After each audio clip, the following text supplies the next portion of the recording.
Сәлеметсіздер ме, құрметті көрермендер, сіздермен бірге Эльнара. Бүгін осындай дәмді болгар бұрышы тағам рецептісімен бөліскім келіп тұр.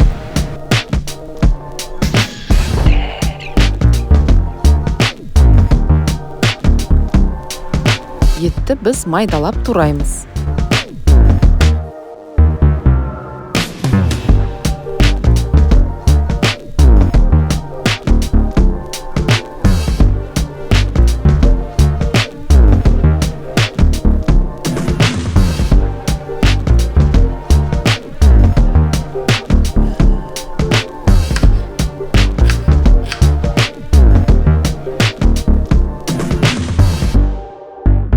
Пиязды майдалап тураймыз, немесе мен сияқты блендермен еземіз.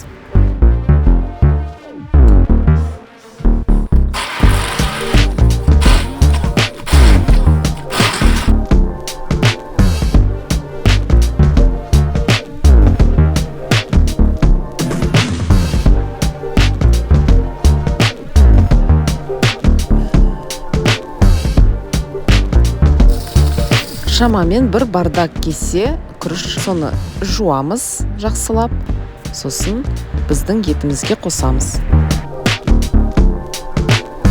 Болгар бұрыштарды дайындаймыз.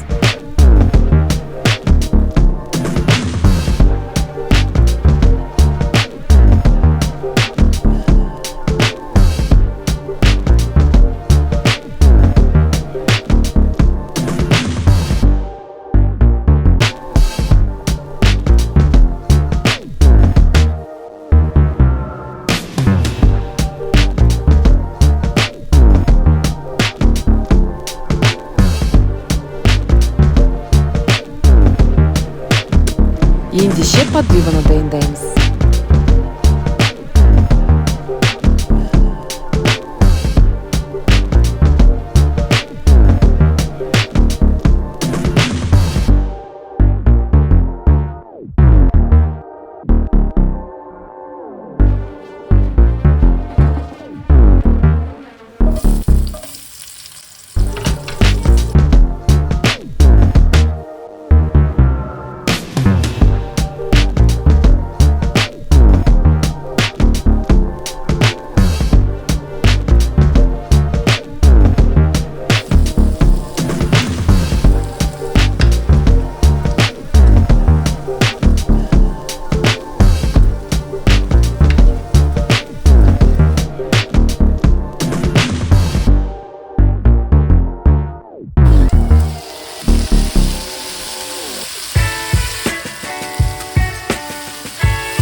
Осы шөптің аты түркше кекик.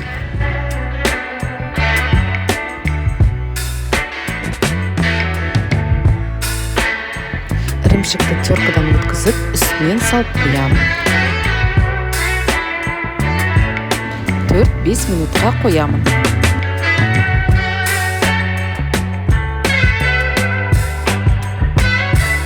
Мінекей осындай дәмді тамақ болып шықты. Осы тағам мясорубка қажет етпейді. Қарағандарыңыз үшін көп рахмет. Лайк және подписка қойды ұмытпаңыздар. Келесі видеоға дейін сау саламатты болыңыздар.